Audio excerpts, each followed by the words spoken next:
Vince McMahon. So much to say, so much to address. This video, the truth about Vince McMahon. I'm going to try and shoot off the cuff about all the different things that encompass Vince, all the things that we associate with Vince, and really try and paint a picture of where Vince McMahon is in 2020, what he's accomplished, and his perspective right now. Now, obviously, this isn't based on primary research like an interview with Vince, but realistically and holistically, you look at what Vince has done, you look at what he's doing nowadays, how he operates the WWE, how he runs his shows, the business moves he makes. You look at Vince nowadays, and Vince is someone who, many people use the phrase out of touch. I think that is fair. Out of touch is very fair, especially considering some of the things he's done creatively and business-wise in the past number of years.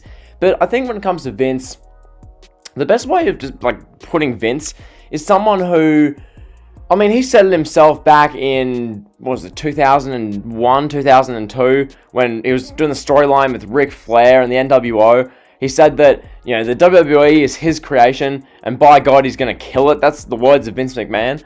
So, he wants to kill his own creation, is what he said. Now, business-wise, that's not exactly the most logical, train of thought, that he wants to kill his own creation. A bit dumb, but I think when you look at what Vince has done as far as booking WWE and booking pro wrestling as far as the past 15 to 20 years, I've made videos about this, I've covered this in many a detail. Ever since WCW got purchased by Vince McMahon, that was when the last true competition in pro wrestling was gone. Vince's competition was evaporated by Vince purchasing WCW for $2 million on March 26, 2001. So ever since then, Vince has gone unopposed. Vince McMahon has held a monopoly on the world of professional wrestling. Vinnie Mac, VKM, Vincent Kennedy McMahon. World Wrestling Entertainment, just wrestling in general. When you think of wrestling, you think of WWE. And when you think of WWE, you think of Vince McMahon. So Vince holds that monopoly, he holds that conglomerate over the wrestling industry. And what's he done with that since 2001? Since 2001, we've seen the Ruthless Aggression era, which gave to us some amazing storylines, moments, things we remember. So in that regard, there was some good stuff there from 2002 through about 2008, particularly 02, 03, 04, 05, and 08. 06 and 07 weren't the best years, but anyway, then the PG era came. Vince McMahon not sold his soul. He changed the direction of his product. He changed the direction of his company, because Vince is someone, very, very, very, very, very, very, very, very, very smart business mind. Obviously, we've seen that especially in the past few years with the Fox and the Saudi deals especially. But yeah, just a very smart business mind. Vince thought and made the decision that TV14 wasn't the best way to go for his company. And is that the right decision? Was that the right decision? In hindsight, personally, it really depends business-wise. Would they have got more deals if they didn't do that? Would more brands, more sponsorships, would more companies get on board with the WWE if the WWE stayed TV14? Especially considering that this was a year removed from the Chris Benoit thing. So, given the Benoit fiasco and everything that happened with that, Vince McMahon, WWE, they had to really change their image. They had to really go in that family-friendly direction, or else they have they'll have a forever stained brand image. So, and what Vince did, going the family-friendly, going to the PG era, Maggle, and Vince McMahon going, "Oh, damn it, pal, damn it, gonna go to PG product, pal. Damn it, pal. Oh, Bruce, we're gonna go Super Cena versus Randy Orton. Every pay-per-view for 6 years, damn it, pal." So ever since Vince did that, really, the product and what we as fans viewed for the WWE changed altogether. WWE went from a show with the Attitude Era, the Ruthless Aggression Era, TV14, True Blue Pro Wrestling, to a family-themed show that doesn't really appeal to families. That's the best way of putting it. So WWE went from that to that because of the Benoit thing. Then we got some years of the PG era, the reality era, so to speak. In other words, the work rate era, where the in-ring element took more of a precedent, more of an emphasis over characters, storylines, compelling moments. So we got into that. Vince not sold his soul, but he started listening to Stephanie McMahon more, Triple H more. We began to see more of these agendas being pushed on WWE TV, mainly through Stephanie and Triple H. How detrimental that's been for the pro wrestling business, it waits to be seen. Pro wrestling, who knows where wrestling would be if Vince McMahon, one, stayed motivated to keep producing consistent, high-quality pro wrestling. Because I've said it numerous times, I said at the beginning of this video, ever since Vince McMahon took monopoly on pro wrestling back in 2001, ever since then, Vince has been, to a varying extent. Now, it depends, obviously, what year you talk about, but Vince has been largely demotivated when it comes to creating really compelling, captivating pro wrestling since 2001. Obviously, the Ruthless Aggression era, compelling pro wrestling was there because there was a Raw vs. SmackDown rivalry. There was this organic Raw vs. SmackDown trying to one-up each other, and as a result, the programming was good. So, Ruthless Aggression era aside, ever since WWE went to a family-friendly, orientated product, the real motivation for Vince, it seemingly hasn't been there. Now, maybe it has. Once again, this isn't based off things Vince has told me behind closed doors. Obviously, I'm not that big of a YouTuber that I'm just going to interview Vince McMahon candid and find out all this stuff. But you can just ascertain from watching the shows that Vince, ever since they went to the family-friendly product, has been more about WWE's brand reputation, pushing agendas, pretty much not really pushing wrestlers and making sure that no wrestlers become bigger than the WWE. And this leads me to the next point in the video.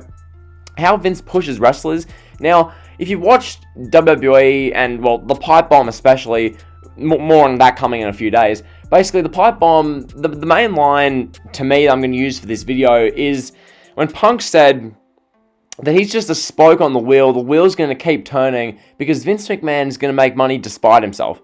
Now, that couldn't be more true because Vince McMahon, as we've seen since they went to the PG, the family-friendly stuff from 2008 on, ever since then, it really hasn't been about, the long-term booking, the continuity, building stars, building people up and all that. It really hasn't been about that. Because you look at from 2008 through 2020, who are the stars who WWE really tried to push and make?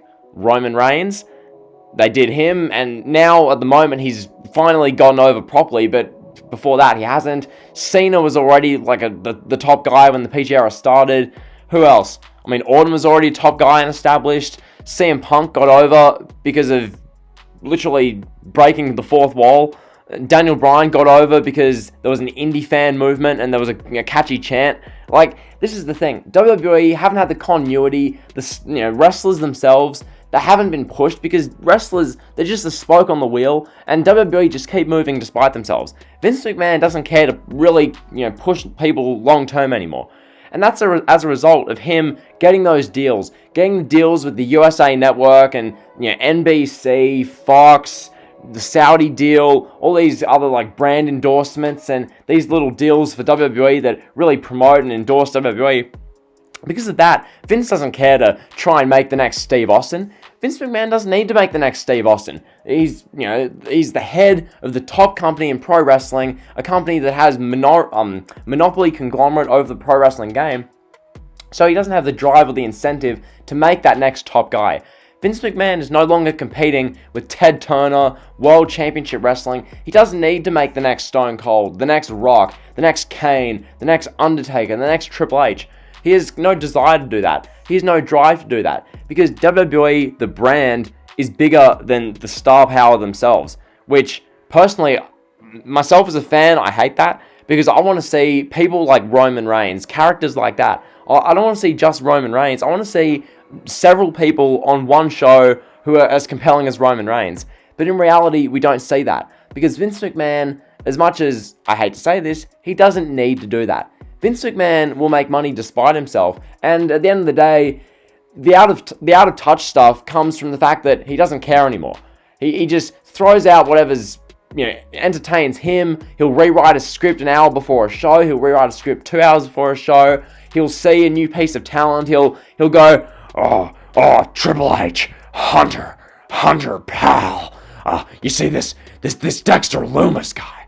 Dexter, I think I could do something with this guy. So he then brings Dexter Loomis up to Monday Night Raw. Dexter Loomis gets 3 weeks in the spotlight, gets a couple of wins. Dexter Loomis beats Randy Orton. Dexter Loomis beats Keith Lee. And then within 3 months after that, Dexter Loomis is sitting in catering, not doing anything, and that was a complete waste. That's the Vince McMahon model. Vince McMahon has his toy box of wrestlers who, realistically, he probably doesn't care, as we've seen, couldn't really care fully about. Like, obviously, not saying he doesn't like and have a personal connection or anything to these wrestlers, but by and large, these wrestlers are just representing his brand. These wrestlers are the people used to put on the shows, and the shows are used to get WWE the endorsements, the money, and help the business.